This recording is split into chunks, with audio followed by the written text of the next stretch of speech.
This is a Film Stories original podcast. We made this. Welcome to the Starlight Ballroom. Hey!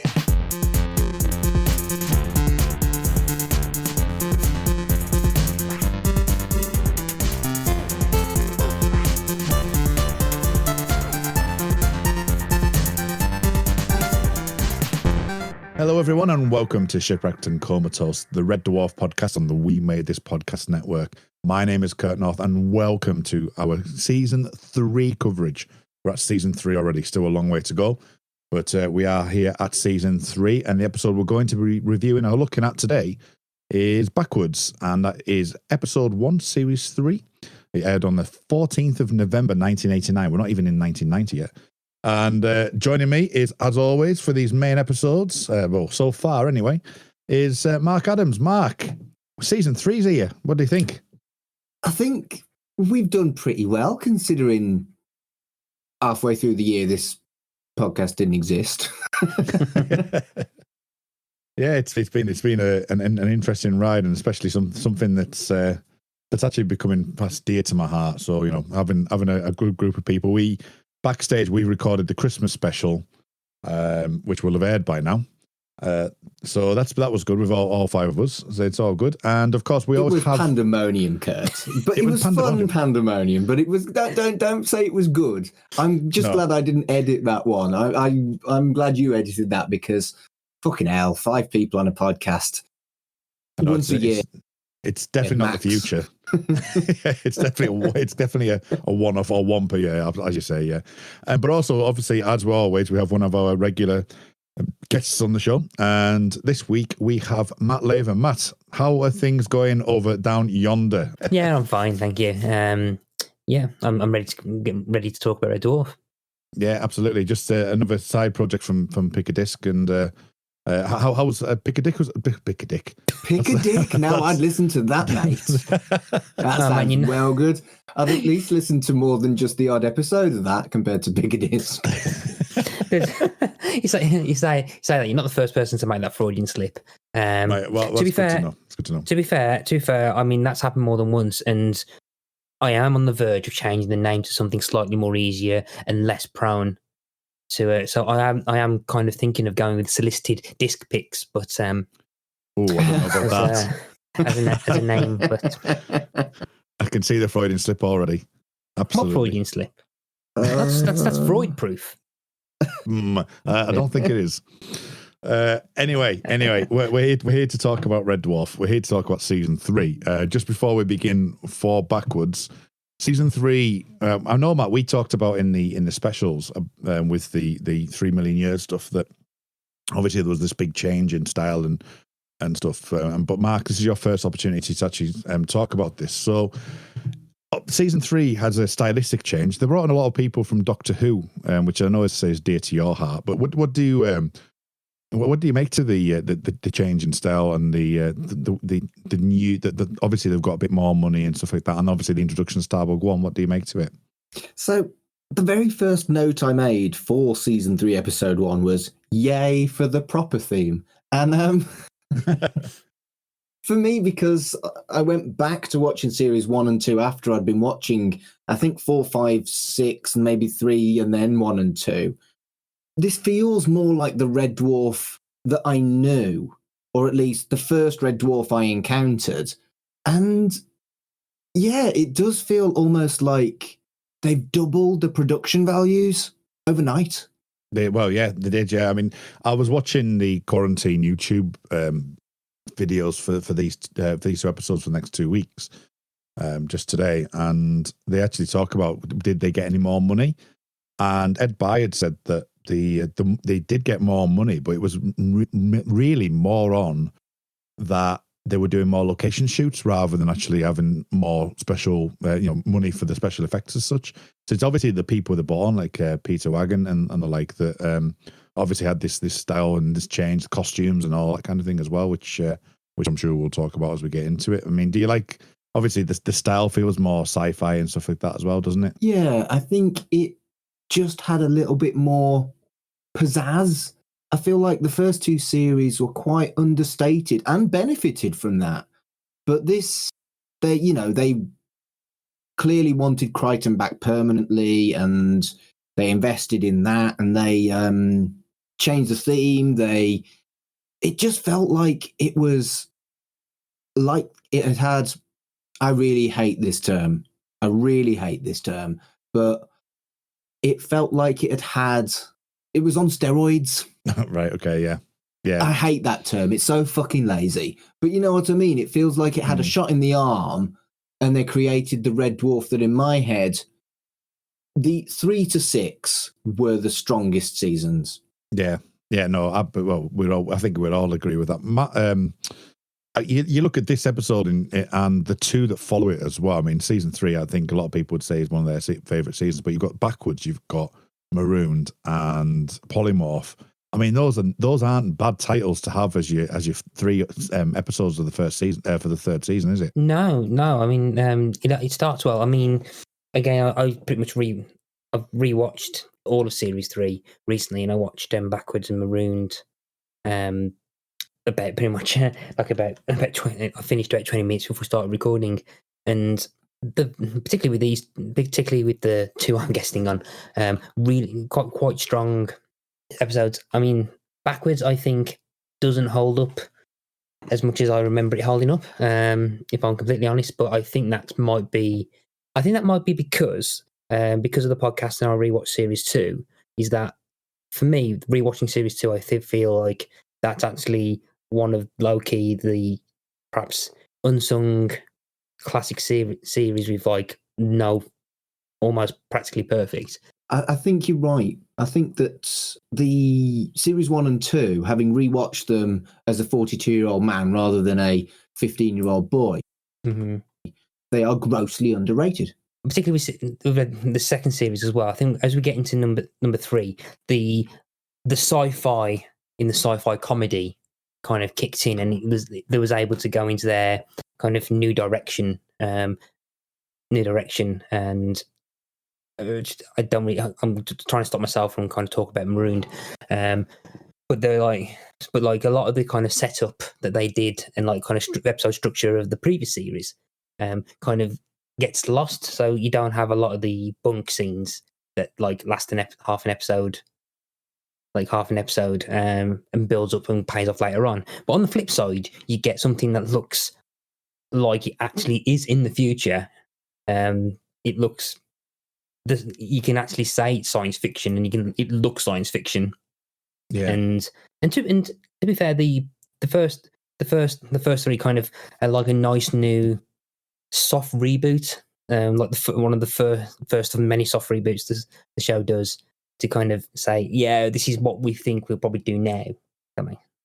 Yeah, I mean, I just talking on season 3 as a whole, just looking at the episodes. As I mentioned, you've got Backwards, Maroon, which has got the elements which we'll talk about next week.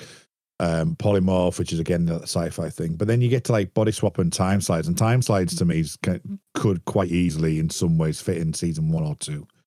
And then The Last Day. So you've got there is elements of it, but as you say, the soft reboot was a word that came into my head as well. Especially stylistically, it obviously is. And I'd agree with that too. It does feel like almost like a reboot, but I'm glad it wasn't a reboot. Yeah. I mean, it's just as I say, the stylistic approach with it. It does feel like there's more money, but if they're saying there wasn't that much, it was more for location. What they've done is they've done it really well. And it is interesting how we talk about this episode, and this is obviously on location. And let's talk about that in a bit more detail now.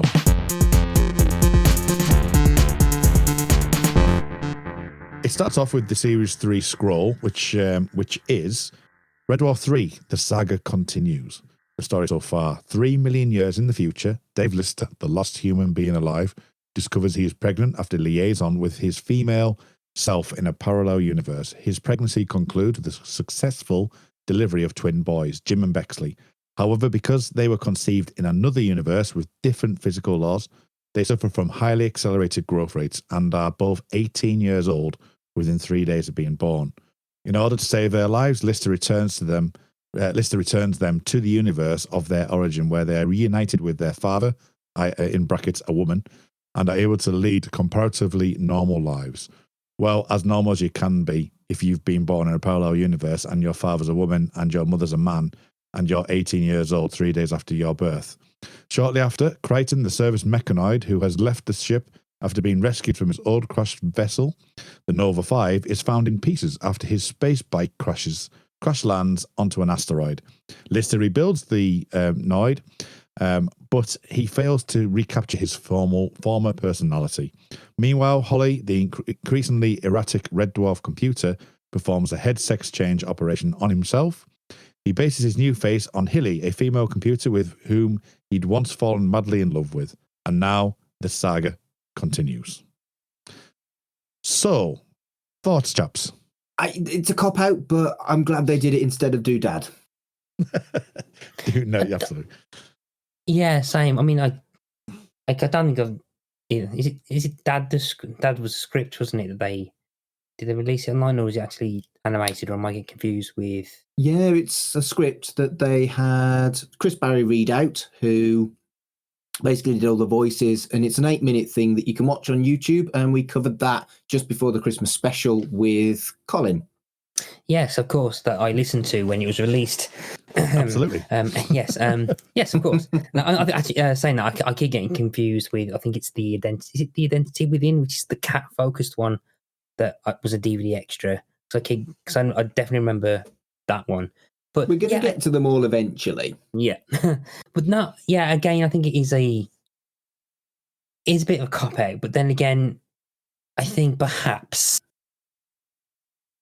with the as you mentioned, the soft reboot, starting the third series with resolving a cliffhanger, and everything looks like it's been upscaled with gigapixel AI to 4K from like 360 YouTube video from like 2009 of the first 2 seasons. He'd probably give it a very cluttered or inconsistent look, and probably wouldn't flow well. So I can kind of see perhaps from a production side that trying to continue what they did, trying to tell that story with the different sets they've got. I can kind of see why they didn't, because I think that would probably be very confusing for new viewers who are probably going to come into it straight away, because this could have been like the first episode for a lot of people. So I think particularly from what I remember here, like this is the era that people remember seeing first. Yeah. So if you saw part 2 of a 2-part story where like you suddenly had these babies grow into 18-year-old men, that probably wouldn't be as easy to follow as the weirdness of Backwards. I think this is an interesting one because they clearly wanted to draw a line. They'd planned to carry on with Red Dwarf the way it was, and that's what Dad reflects. But they decided against that and wanted to draw a line. And you've got to remember at this time that even people with VHS players in 1999, which not everybody had, they had crap VHS players. It would have been almost impossible to read this scroll. Yeah, because if you tried pausing it, it would be almost impossible, wouldn't it? Because you get the and it would have the wavy weight, VHS thing. Mm-hmm. So I don't know why they did that, because there was no DVD players to like do it frame by frame, and only the very, very most advanced VHS players would have frame by frame. So it's an odd choice rather than actually letting you read it. I do quite like the idea that it was probably never meant to be read anyway, but they filled it out just in case. So just like the same idea that no, the technology is not going to be around for people to be able to take this episode and reverse it. So yeah, but I think so. I can't, and yeah, so I do quite like the kind of speed up Star Wars gag, because I think it kind of, particularly again, if people are watching this for the first time, thinking, oh, sci-fi comedy, and then you have the pretty much iconic motif of the scrolling text from Star Wars. True. Basically, then like fast forwarding through. Even though saying that, when I watched it earlier on Netflix, it seems a lot slower than I remember it being. It's a lot. that text scroll is a lot slower. I honestly thought it was like a lot faster, but yeah. So if you have that kind of fast kind of spoof where it's like a load of text just going up in a that you can't read, that kind of like gives you an idea of what you're about to watch. Or so if you're thinking, oh, this is a science fiction show, and then suddenly you see like Story So Far, and with the saga continuums instead of the saga continues, being a kind of like play on that. I think it's like another mission statement saying, yeah, this isn't going to be another version of another science fiction show. This is going to be something that's meant to be funny. Oh yeah, it's absolutely a piss take, and I don't know. I mean, obviously now, if this was done on any telly program, everyone would just stop it and play it, and it would lose its impact.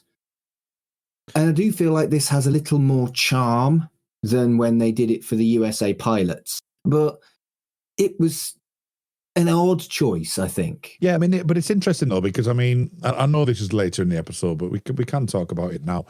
Is that it wasn't as if they were self-aware of it, because you've got the scene in where the Reverse Brothers, where it's everyone knows this now when he's actually having a go at Crichton and Rimmer about the fight they've just had, that he's saying, there's that one nerd who's going to do this, that, and the other, and reverse this tape and find out a way of doing it, and blah blah blah.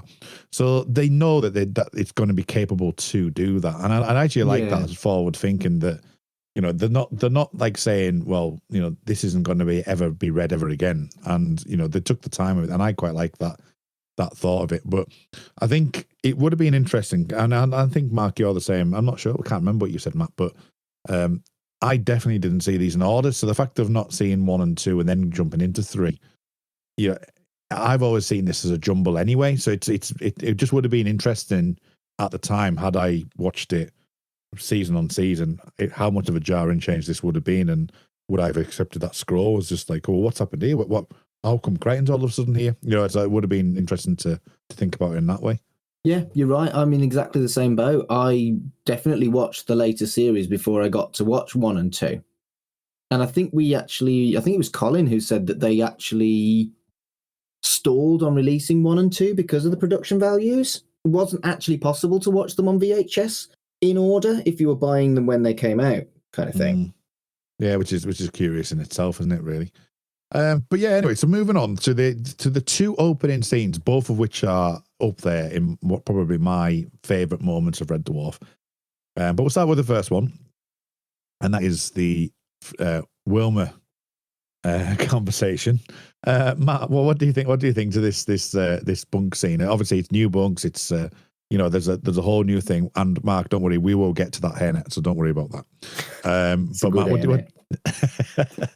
so what do you think to this opening scene, for a season opener, and also to just in itself, is it with playing with the Cat and Lister kind of thing rather than Rimmer and Lister? I think it's again soft reboots, and one of the things that I was reading about as well is that there's a slight change. It's not massively changed, but there's a slight change to the character of the Cat, in that he's slightly more intelligent and he's slightly more friendly with Lister. And I think this kind of builds on the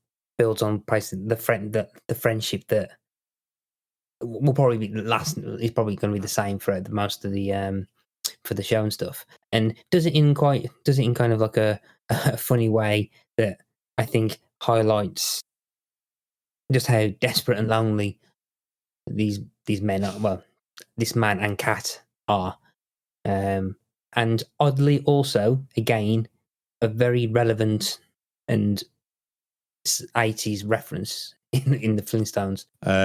So Mark, what do you think? Let's talk about Cat's dress sense first, and then it's interesting just what some of the Matts mentioned there about the isolation aspect, something that's obviously been moved on from season 1 and 2, that you do have this almost like going crazy, a kind of hysteria going on within this, that they're actually talking about cartoons here. But what do you think? What do you think to Cat's hairnet? We have seen it before, but not quite as good as this, I don't think. I did enjoy the Cat's hairnet And I like it when fastidious people are exposed. And that's something that, with a character like the cat, you shouldn't do very often, because when you do, it's very funny. So here, Dwayne Dibley, anything like that, they shouldn't do it every episode, and they do use it sparingly. But because such an intrinsic part of the character is how fastidious he is, it's fun to see when they're not, you know? Yeah. And what do you think to the joke itself then? Just the way it's delivered, the lines that are obviously, you know, especially when it said, you know, towards the end where Liz is saying things like, this is crazy, why are we talking about going to bed with Wilma Flintstone? And then obviously the switch around at the end where you think he's just going to go, we're just nuts. And he says, obviously, we'll never leave Fred and you know it. Well, for me, that joke was funny, but you've already, within the first few minutes, hit Mark's quotable Red Dwarf. I regularly use the line, I would go with replace Betty with whoever, but I'd be thinking of replace Wilma with whoever. So I don't know. I would go with Xander from Buffy, but I'd be thinking about Oz, whatever, something like that. And I do that all the time. I've done that from the very first time I heard this line, because I think it's fucking brilliant. It's so rude and so unacceptably offensive to everybody involved when you talk about it. I love it. And I want to flip this back. Go on, sorry. I'm assuming you also have to put emphasis on the side Danny John Jules does. I'll be thinking of Wilma. But you have to kind of like... But I'd be thinking of... Yeah, exactly right. But, so, can I ask you, as two heterosexual men, is Wilma much hotter than Betty? Because I thought Betty was quite attractive. I'd be going for Betty, personally. Would you? Yeah. What about you, Matt? Probably Betty as well. I think... And I'm not a fan... To be fair, I'm not a fan of the high kind of like hairstyle of... Wilma, if I'm completely honest, but and to be fair, and it's like side note as well. There's that's like my favorite kind of like Flintstones gag, but just not as good. But and whenever I listen to it, I always remember. It always reminds me of this other gag from Family Guy, where where Peter and Lois. I can't remember the exact reason why, but they're on the run. And the news report saying we're looking for a big fat man and a very attractive redhead, and they just show a picture of of Fred and Wilma Flintstone. And so whenever the Flintstones are brought up, it's this scene and that scene from Family Guy that are always brought up, and it's kind of like the kind of both kind of, whereas like kind of both trying to attack me at the same time. I've got a real soft spot for the Flintstones. I loved it as a kid. And I think at some point I will be covering it on my podcast about kids' telly, right in the childhood, here on the We Made This Podcast Network. But I don't feel like people who are attracted to men got a very good deal when it came to the Flintstones. Betty, hot. Wilma, hot, but slightly dodgy hairdo. Fred and Barney, they're just not so sexy, are they? I think it's that weird trope of US sitcoms. When you think about it as well, you've got what? Bowman and Marge. Yeah, Marge, Peter Griffin, and Lois. I'm trying to think of live action ones as well, where you've got would Married with Children count?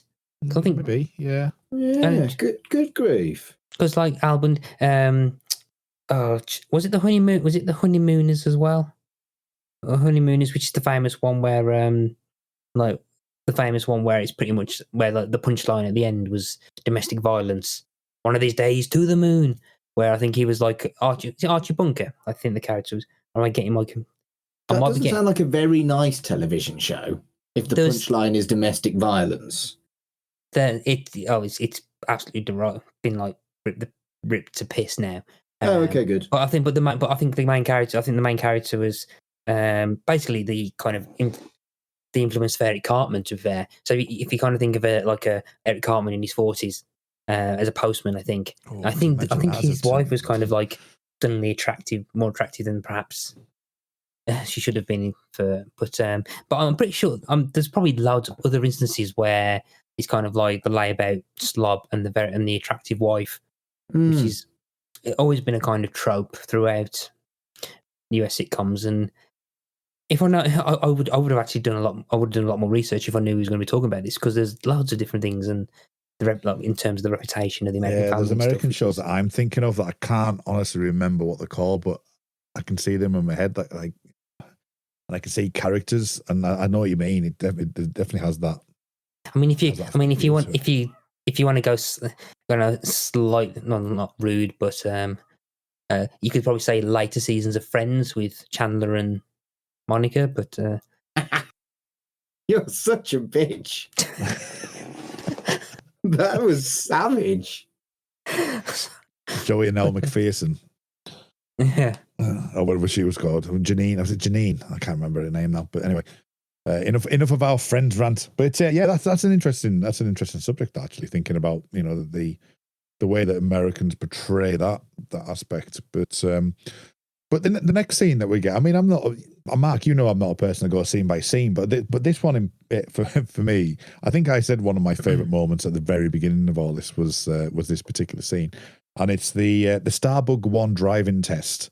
Sorry, Kurt, I'm pretty sure that you've brought this scene up every time I've been on an episode. Probably. Yeah. I don't know if you know, but I actually love this scene. It's so good. It's just that driving tests are scary as fuck. Yeah. No one enjoyed their driving test, and it's done so well. And Crichton's such a fanny. And we were all a fanny when we took our driving test. It's just brilliant. And I love that they use a mechanoid rather than a human to kind of give everyone this scene that everyone's experienced that drives a car. It's brilliant. Yeah. Well, one of the things, I mean, this is obviously the first opportunity we get to do this. And Crichton, Robert Llewellyn, does this so well and throughout the whole show. Is when they say, and registration, and he just sort of like turns around and goes, Starbug 1? Like it's his facial reaction to which I think is incredible. But yeah, I remember also just talking about driving tests. I mean, I remember I passed, I think it would have been on my 3rd or 4th attempt, I think it was. And I remember going through some traffic lights on my 2nd, and for the rest of the drive, it was on amber, but it was one of those touch and go moments. It was like, okay, and I went through it and I thought, oh shit. And for the rest of the test, it's obviously like, yep, failed. And Crichton does this in this episode as well, which is, as I say, my favourite bit was the fact that they've kept in the fish line at the very beginning when Rimmer gets in there. And I was watching it. I actually watched this on the quarantine episode, and Ed Bye said that he didn't actually notice it until recently, and he was like, had I known, I would have. Nowadays, you'd have taken seconds to get rid of it, because it appears once, then it's not there, then it's back again. And it's just one of my favorite moments of that little action figure just being fired out of Starbug 1. It's just, I just find it amazing. But the whole thing, as you mentioned there, the driving test thing is something I think is real good contemporary humor, because people can understand and have been through that kind of thing before.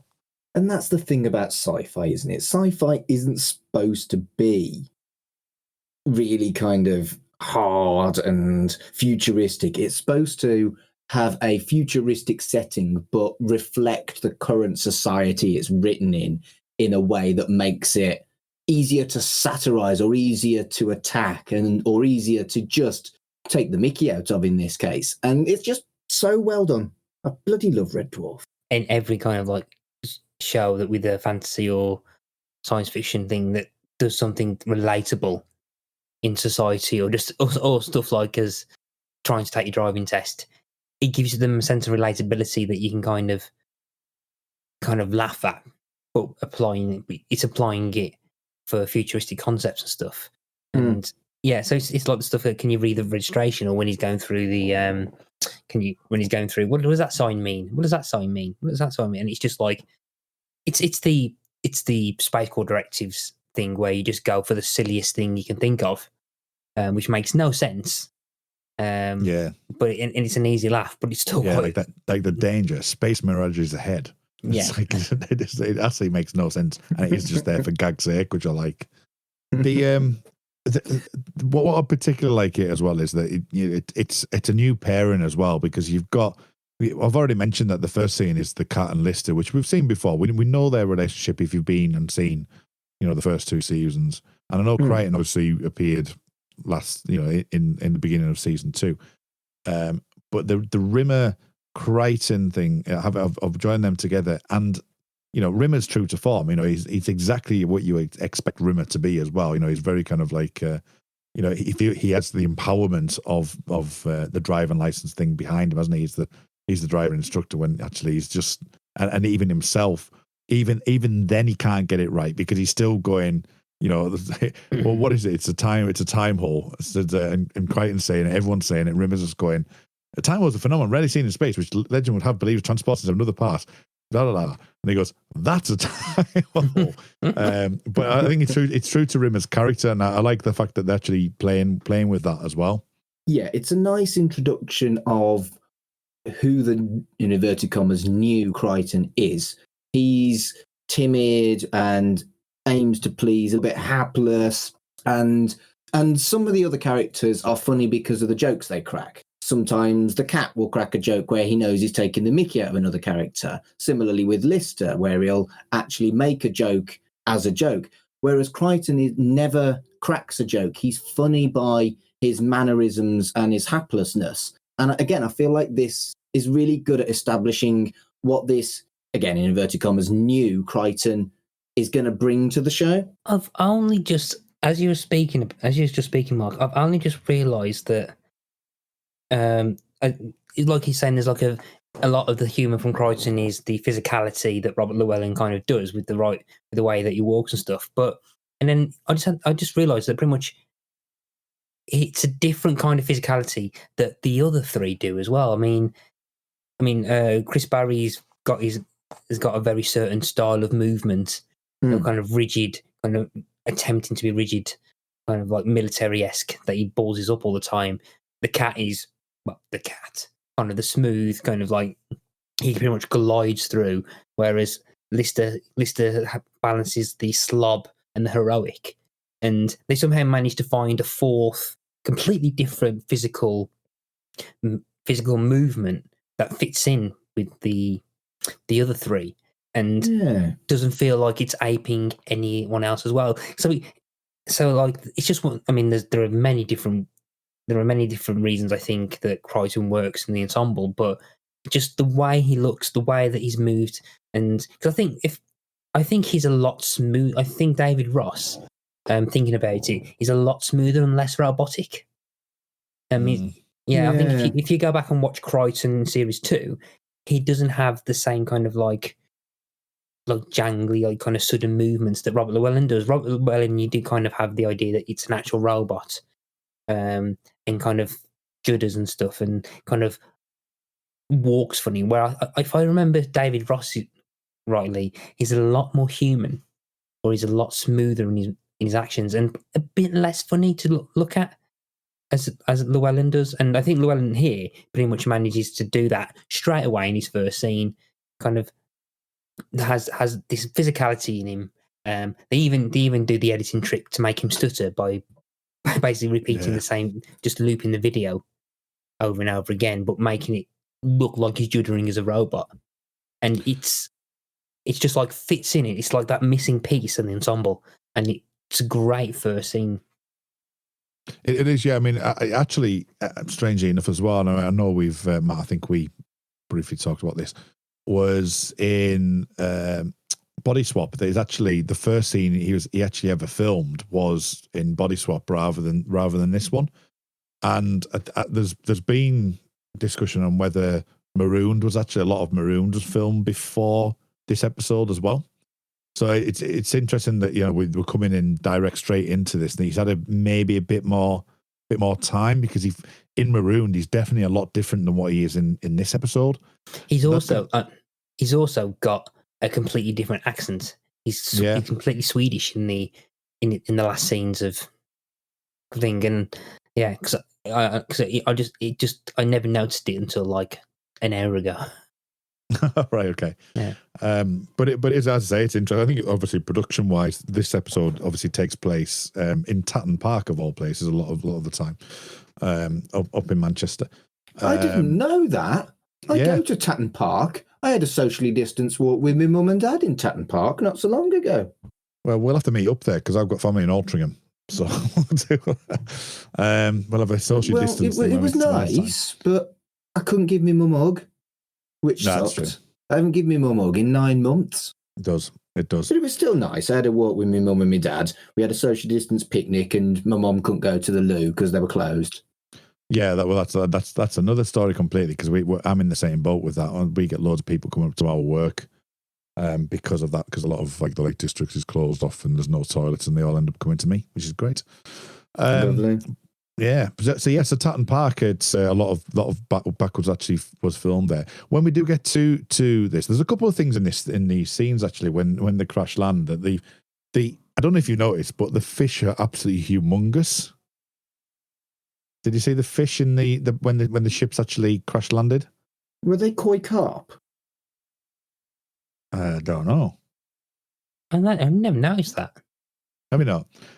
When they are going backwards, but there's like it's like they filmed it almost in like a fishbowl at close quarters, and you look at it, and you know they're literally probably like 3 times the size of Crichton. But yeah, so that in itself is good. Do you think you would have caught the birds going backwards and some of the scenes that actually did the stock footage that they put in there just to give you the hint that that we're in a backwards universe? Or do you think that's something that you would, knowing yourself, would have just missed on first watch? I don't know. Maybe the clue of the title as well. Maybe. But I am really dopey when it comes to that kind of shit. So maybe I wouldn't have spotted it. You know how like you get these people who can always spot the bloopers and the continuity errors in things. Like within seconds of it being broadcast, somebody had spotted that Starbucks cup on Game of Thrones. I still can't find that fucking Starbucks cup. I know the episode and I've watched it again to try and find that bloody Starbucks cup. Could I find it? Could I, Egg? Did they not paste it out though? I thought they pasted that out. Yeah, I think they've edited it. They edited it afterwards. Ah, bollocks. No wonder I couldn't see the Starbucks cup. I think it was only in the initial airing it aired with the Starbucks cup in it. But no wonder I couldn't see it. Yeah, that explains it. That was a bit of wasted time. Sorry. Shit.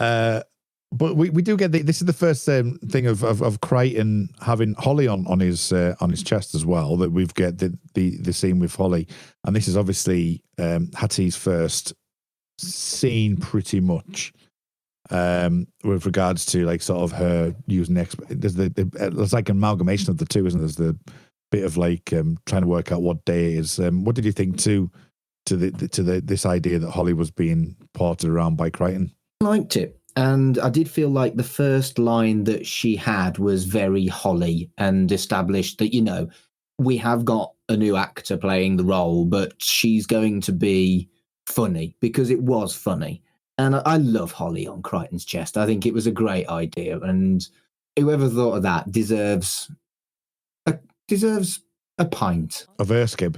I kind of have issues with that, actually, think about it. But this is my kind of like IT as a profession kicking in that why on earth would you have an operating system that moves with you? I mean, because I'm making the assumption that Holly has ended up being lost with Rimmer and Crichton, but then obviously wouldn't there just be a copy on Red Dwarf or in Starbug? Whereas the impression you get later on. Well, this is something that and I know that we'll be talking about next week. We'll be talking about Marooned. And it happens there because they go off and she stays on Red Dwarf, and you've got the autopilots on the Blue Midget and Starbug, but you don't see Holly on there. So it does feel that it's an AI that's being moved around depending on where they want to be. And that's the thing. At least it's consistent. At least you haven't got 2 Hollies knocking around in the very next episode. So they've obviously thought about it. And honestly, I think the answer, Matt, is plot. Simply put, it wouldn't have suited the two plots that they wanted to tell to have that level of technology. And I also wonder if we're being a little bit 2020. And I also wonder if we're being a little bit 2021 with this, because we have got fantastic tech. But in 1989, would they have had even the kind of inklings of the kind of level of connectivity that we have on all our different devices? True. Yeah. So but that'd be like if you've got a setup, like for example, I've got like a few Google speakers around the house, whereas a better example would be, okay, I don't use Amazon, but the Alexa. That would be like if you suddenly left the house and then that version of Alexa went with you on the phone. Then if you was living with someone and they tried to go and they went to Alexa, what is so and so, and no one answered because they buggered off with you, buggered off with someone else you live with on their phone.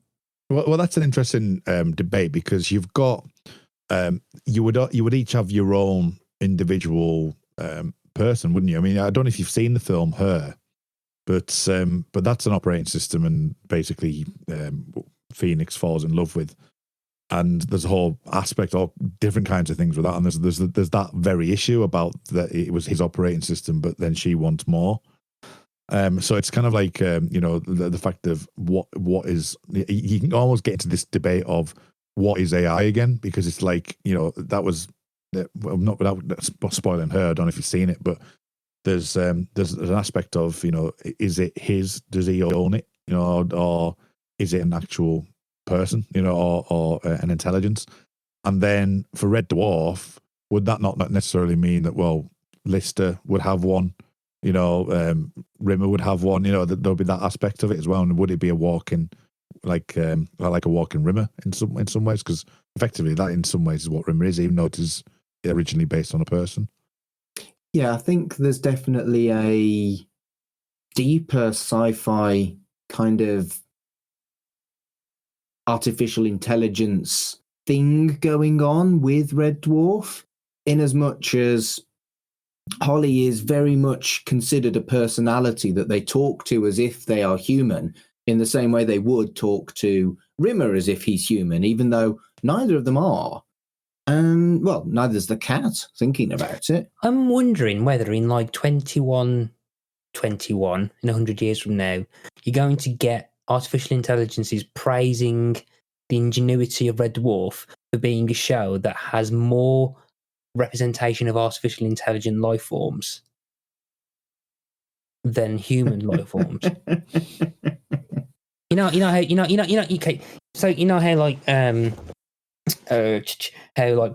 People look back on dramas. There might be other examples, like for example, Queer as Folk as being the 90s representation of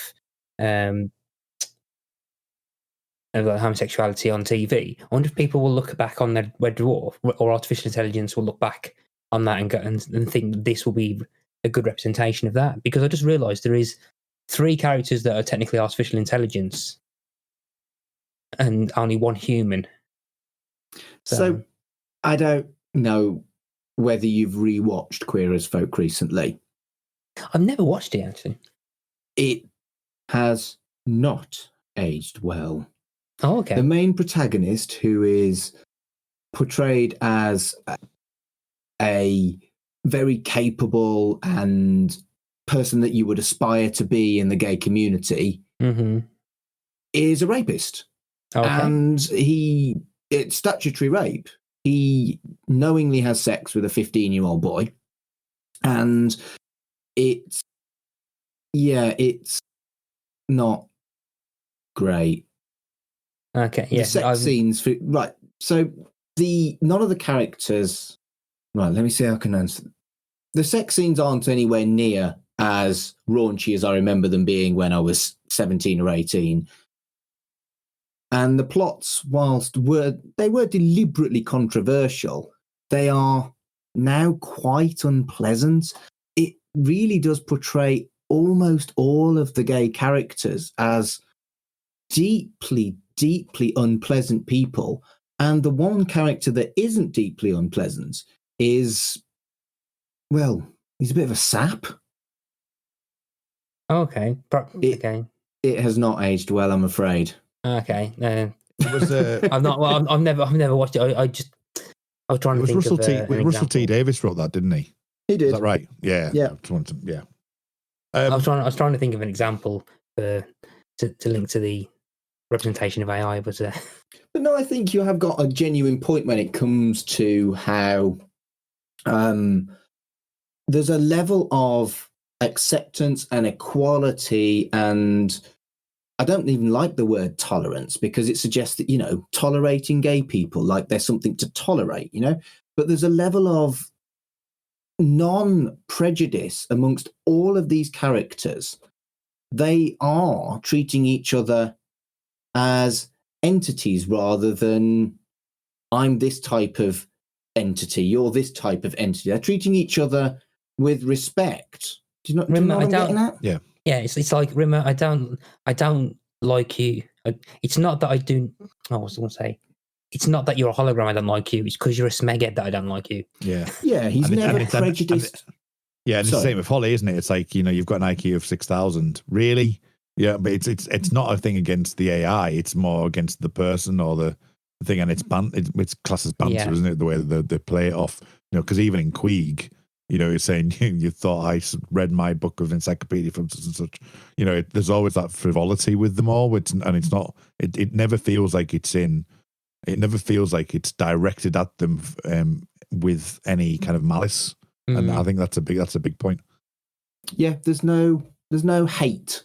There's more that they don't like people for their actions and their personality rather than for anything that would be considered a prejudice. Yeah. Even though it has looked at, I can't remember what the episode was, but previously Rimmer did touch on the fact that holograms are discriminated against. Like, for example, I think the example he gave was that you haven't got any hologram newsreaders, I think. And so they are aware of prejudice as a thing. It just so happens that none of these characters are. And I think that's great. Absolutely. So we've done quite well for an episode of with this sci-fi element that we've not really discussed it as such, but I think now's the time. It's always been interesting with Red Dwarf the way that they blend some sci-fi tropes with the story as such. I mean, this one's very much a sci-fi story. You know, and they use like real science with it. You know, they talk about the universe expanding and contracting potentially with the theory of the Big Crunch, even though, you know, obviously years down the line, a lot of people believe that it's likely just going to like filter out and just slowly die a very slow and painful death until nothing just exists anymore. But this Big Crunch idea and this universe idea of going backwards through time. There is a lot within this episode that, if you really look into it, that doesn't make sense or doesn't really work.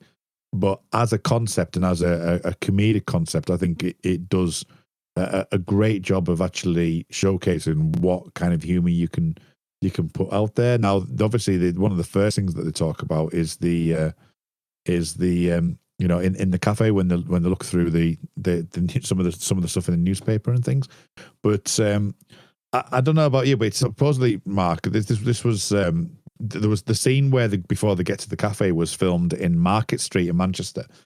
And I did spot that, actually. And they said that basically that during the filming, because what's really interesting about this concept, I mean, I'm a big concept fan. I love Tenet, I love Inception, all that kind of thing with this, and obviously Tenet is a very, very similar approach, you know, so many years later.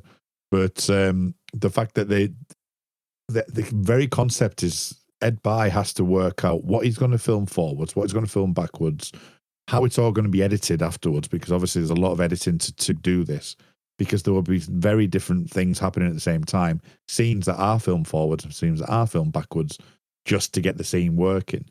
But then in the middle of Market Street, that you've got someone dressed up like Rimmer and someone dressed up like Crichton walking backwards, and then not one person is even paying any attention to them, which I think is brilliant.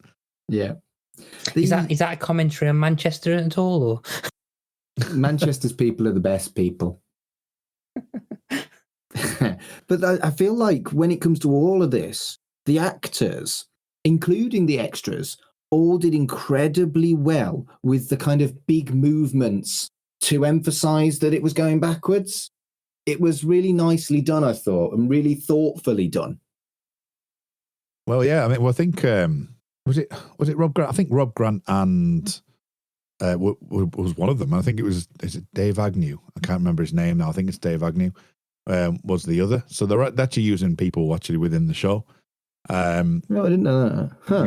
Yeah. So that was really good that they've done. I think Rob Grant's the guy who's inhaling a cigarette, I think, or exhaling a cigarette, or whatever the opposite of smoking is. Yeah, there's a bit where you see like a guy kind of reverse a cigarette, and I think that's Rob Grant.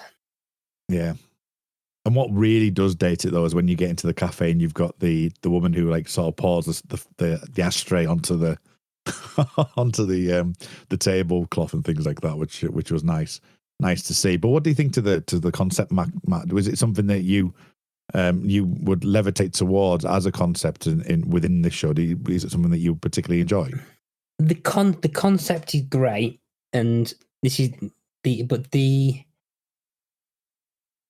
episode's full of great ways of playing it for hilarity. But the one thing that's always bugged me, and it means that it's never in like my top list of favorite episodes, is that it never fully commits to what it's supposed to be about. So if everything's supposed to be backwards, then everything should be backwards. But the way things and scenes and things are structured, it doesn't make sense, and things happen before they should do. Like for example, like the whole set piece at the very end, is like in completely wrong order, and like quite a few things where, like for example, when they get a lift, later on, to the pub where Crichton and Rimmer are, it makes no sense that they're asking for a lift and they're given a lift, but it's just driven backwards rather than they actually should have been there at the start and then separated. And the concept's great and it's hilarious, but there's just when you just start thinking about it logically, it just doesn't make sense. And I think once you kind of like break that mold, it's kind of hard to get out of that line of thinking, particularly with this. Yeah, I think you're absolutely right. And I think we've also said whilst doing this podcast is that ignoring continuity errors is okay. But for this, it doesn't make sense. And I'm trying to think back to reading the book backwards, which I know I have read, but for some reason I don't remember it as vividly as I remember Better Than Life, the book that we talked about when we did Better Than Life. But I wonder if the book gets it right, does it better? And I wish I could remember. I don't suppose either of you remember the book. I've never read any of the books, I think. I remember, but actually, strange enough, it just reminded me, I mentioned that my family are from Altrincham. I remember reading backwards actually in my auntie's house when I was there for a week. Just that's all I did when I went upstairs to bed every night. I used to read that book, but I can't remember too much about it. I think you're right, Mark, that I can imagine reading the book, it would be more structured. Now, supposedly Rob Grant has said that the actual idea for this actually came from a different story. It wasn't anything to do with Red Dwarf. It was a story that he had about this backward universe, and so it was something that was already in his mind. So I think that in itself is probably to put it onto something as good as, and to be absolutely fair to Red Dwarf, and bear in mind this is 1989 that they're doing this, that yes, we'll pick it apart, where we need to, and I know we don't necessarily do that, and the concept needs to have a little bit of that, but at the time and the technology that they had and the things that they do, I think is a great feat.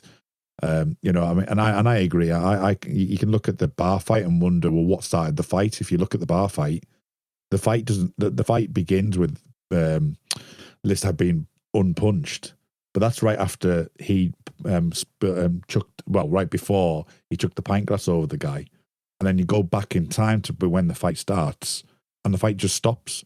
And if you were to play that forward, nothing actually starts that fight. It just started. So, you know, and there's like also the scene where you've got the tandem bikes as well. That he wouldn't be nicking that bike off them, and hit the guy and the girl having the picnic wouldn't be getting up saying, why are you taking my bike? So there's a lot of elements like that. But I think that if given the due, I think it's fantastic what they've done. But looking back, and even they themselves would agree that, you know, you look and go, oh, crap, no, I'm not quite sure about that. But going back to that Rob Grant's idea, I think it will be better on the page than it would be in the visual storytelling. I mean, look at Tenet now. I don't know if you've actually seen it, but, you know, I'm going to need to watch it 2 or 3 more times to try and understand it properly. But that is someone who's for years has been honing his trade down there, and he's got a wonderful mind for dealing with this. But this is like a 30-minute TV sitcom that's doing it. I think it's incredible for that reason. I mean, you can make the thing. You can make the point that that Red Dwarf is a load of fun, and you cannot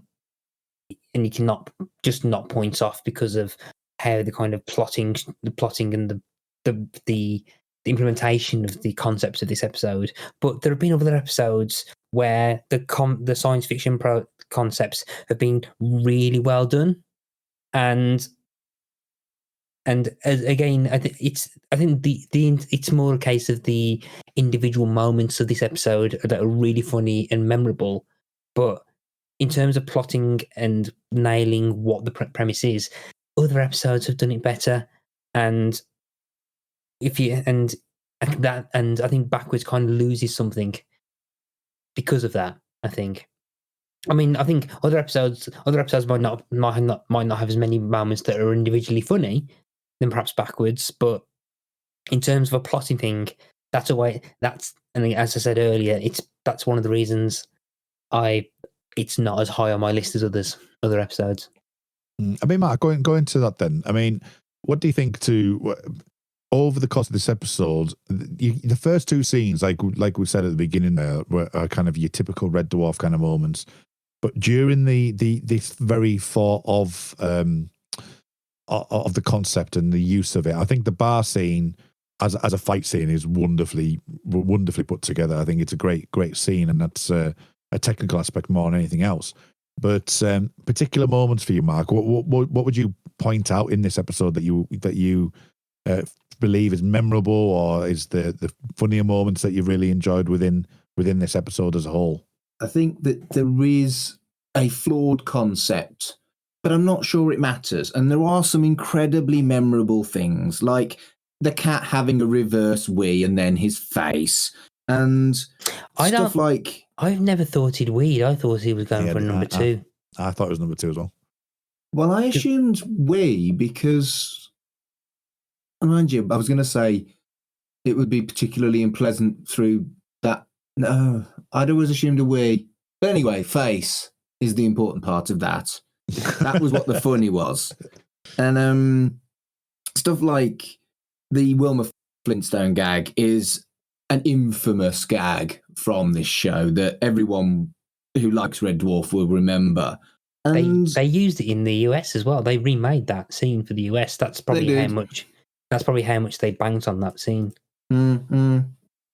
And I liked the depiction of how dumb British people are abroad when it comes to languages. I thought that was really well done. I thought that was really nice satire. And that's the point, isn't it? It's not supposed to be a slick sci-fi with long ongoing plots that all kind of have these threads and then become this amazing denouement. It's supposed to be lols set in a spaceship. Yeah, I mean, you mentioned earlier about some of the extras or the people around to re-emphasize the fact that it's backwards. I mean, you get that with quite a lot within the episode, don't you? Because obviously you get Lister drinking his pint with Kat, and it's literally like, you know, the spilling all the way down them, and you know, it's just everything's overemphasized to like sort of renege that point. I mean, one of my particular favorite moments is that we've mentioned it earlier, the scene where they're getting told off, And just that my girlfriend actually said to me at the end of that, she went, "Do you really think that you would knock that quietly?" You know, he just goes like that, and it was it. But I do think that that's wonderfully done, because it's like you get this massive rant, and it goes back, and it's just a knock on the door, which is one of my favorite moments of the show. It's so small, it's such a small thing, but it's just wonderfully played. And there are some really nice gags on this. Absolutely, there are. Matt's fully right when it comes to that it's inconsistent and doesn't actually make any sense if you take a step back and think about it. But I think it's worth it for gags like that. Oh, definitely. I completely agree on that. I mean, I think my point has been that I think there are premises that have worked a lot better and a lot more consistent. But I think on the flip side, there probably isn't as funny as some of the moments here, like when it's a barroom tidy, and then suddenly gets unrumble. Yeah, because I just figured out what happens to me back, and then I think I can't figure out whether that's actually Craig Charles that goes through or not. Probably isn't, but it was a pretty good stunt. I'd be surprised if it was Craig Charles. Well, I don't know. Craig Charles maybe when he was younger was maybe a bit more reckless. I don't know. I can imagine him doing it. I could imagine him doing it. I mean, the other thing as well, I mean, this is just a concept point, is that, you know, it's obviously, it's almost like it's not only a crunch backwards universe, but also a mirror universe, in the fact that, you know, everything's backwards. Nodno, for example, you've got the exit signs, you've got the registrations on the van and the taxi as well. So there's a whole like flip side to it as well. You've got milk, for example, which is backwards. So the Nodnol thing, right? My brother and I have always called London Nodnol because of this. My brother lives in bloody Nodnol, and we both, just to each other, not to like random people on the street, we don't want to look like we're not very bright, but we always call it Nodnol. And doing the show has made me realise just how much of the private jokes I have with my brother is basically Red fucking Dwarf. Yeah, absolutely. But yeah, I mean, other than that, really, unless you've got anything you want to bring up, which I might have missed. I know we've kind of gone over the last segment, because obviously it's a really weird one. You could talk about the minute details and things, but I think sort of with the concept of this, it'd be difficult to do that. Is there anything you wanted to bring up? Yeah, there's a good question, because there's a very interesting kind of discussion about the nature of life being backwards and the actions that people do, which I thought was quite interesting, actually, where where they say there's no death. Like, there's no death. People basically go back in their moms, which is a very weird image when you think about it. But that people kind of gain youth as they go backwards. And like they say that, like, and that Hitler was the guy who liberated France and bogged off back to Austria. Yeah. So there's a very, I mean, don't go into that much, but there's an interesting that they mention that, and there's an interesting discussion about what that means. And Lister brings up Sir Francis of Assisi, which is a very kind of weird person to bring up, because I would never have thought that Lister would have known who he is. I mean, to be fair, I had to Google him. Yeah, but thinking back, they remember Helen Shapiro, but they don't remember William Shakespeare. It's Wilfrid Shakespeare to Rimmer, but he gets Helen Shapiro right. And it all just seems a bit... It is whatever suits for the joke, isn't it? Yeah. And again, does it really matter? No. I mean, the Santa gag is obviously a brilliant one as well. You know, it's the Santa gag, great. But actually, saying that Craig Charles' pronunciation of bastard, it's bastard. Yeah. Yeah. Yeah, we're talking the Runcorn kind of area of Merseyside, I think, at that point. It seems to have changed a bit, doesn't it? Yeah, you see that it's whether it's the accent but yeah, I just find that kind of weird. I think then again, I'm from the ast pronunciation of a bastard, but I say bastard. No. I say bastard. Yeah, bastard. I think Game of Thrones is pretty much culturally made sure that everyone pronounces the word bastard properly. Oh. Well, as somebody who's not seen Game of Thrones, I'm one of the none of 50 million that I recently saw. Matt, I shared this with you recently, where it shows you the TV viewing figures for the past 20 odd years. And Game of Thrones was regularly at 50 million. I'm not one of those 50 million, and that was just in the US as well. That wasn't 50 million is a lot of people. Yeah, and that doesn't count the people who watched it on hooky internet sites as well. Mark, do you have anything else you'd like to bring up? The only thing that I wanted to point out was it's the first time that we hear the Red Dwarf theme song sung by an actual person. And, we named our podcast after that. I think that's kind of cool.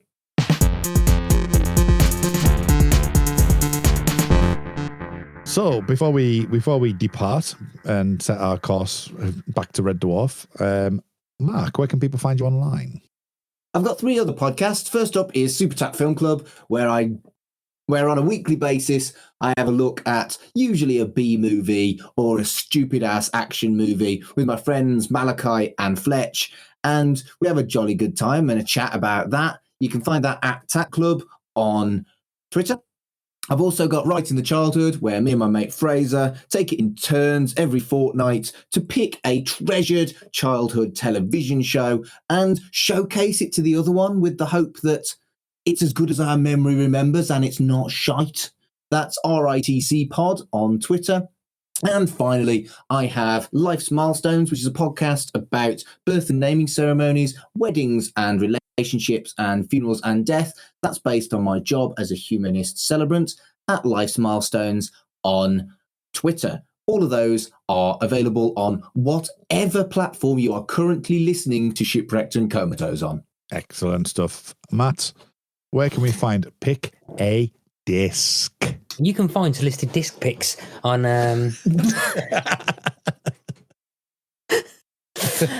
you can find it on pretty much like the same places that you can find all of Mark's podcasts. To be fair, it's probably the only podcast that he's not on. I've been on Pick a Disc. I had a dead good choice. Well, it's the only podcast you don't host, actually, I think of it. From the sounds of it. But basically I interview a guest about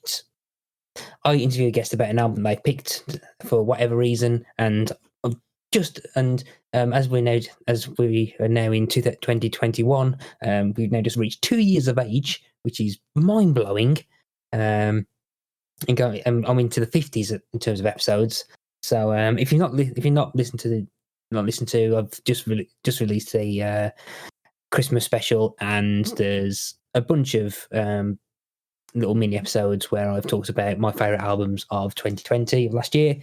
Feel free to give them a listen, and if you disagree with me, you probably do anyway. So yeah, give them a listen. Brilliant. Okay.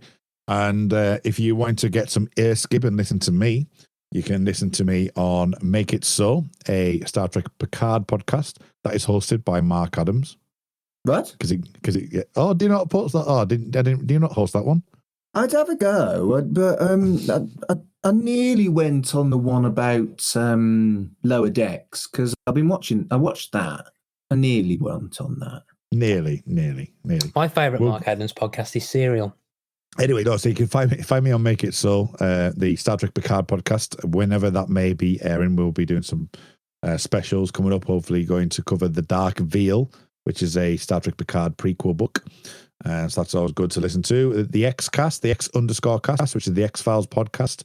We're going through season 6 at the moment. And you can also find me on The Time Is Now pod, which is at The Time Is Now pod, which is the Millennium podcast as well. So you can find me on there. And a whole host of other things, which, it's just mental the amount of things that me and Mark are up to at the moment.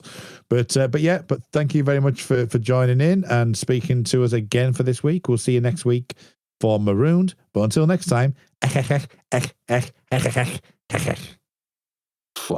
Elsewhere on We Made This.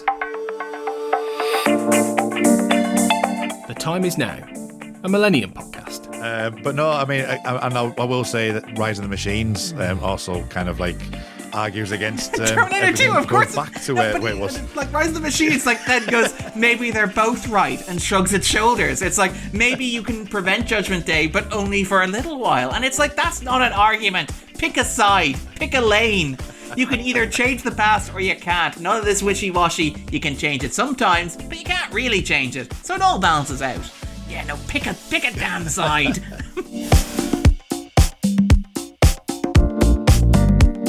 Don't say the C word. On the back of my right arm, I have a tattoo of Phil Collins. It's the front cover of No Jacket Required. This was the one that I expected you to pick, I'll be honest with you. Because it is my favourite of your tattoos. Yeah. I mean, it was a tattoo I got as a joke. A lot of my tattoos that I've got, a lot of everything that I do is because it's a joke or if I think something's funny.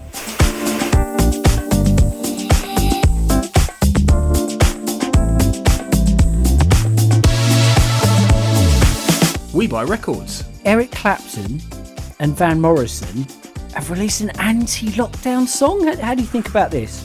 Where does this sit on the shitometer? I think it redefines the shitometer. Right. I think it's raising money for musicians who are affected by the lockdown and the lack of gigs, etc., which is a good thing. Yep. But then you see Van Morrison and Eric Clapton, a bad thing. So, right. Do you know what I mean? I mean, I love Van Morrison's music. I don't particularly like Eric Clapton's music. I quite like the 60s stuff. But they're a couple of whinging old men, aren't they? Old man babies complaining that they can't go and lick whoever they want. Ooh. I know, but that's what they're singing about. I think I haven't checked that. I assume that the lyrics are about. You can take it as read that I haven't heard it. It's not likely to have a banging donk on it, is it? It's unlikely to have a banging donk. Check out all of these shows and more on the We Made This podcast network.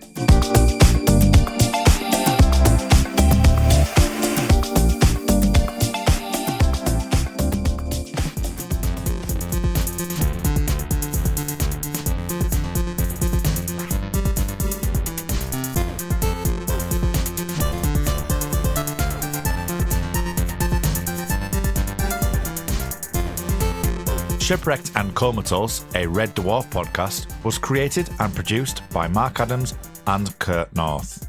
You can find us on Twitter at Red Dwarf Pod, and we are part of the We Made This podcast network, which can be found online at wemadethispod.com or on Twitter at We Made This Pod.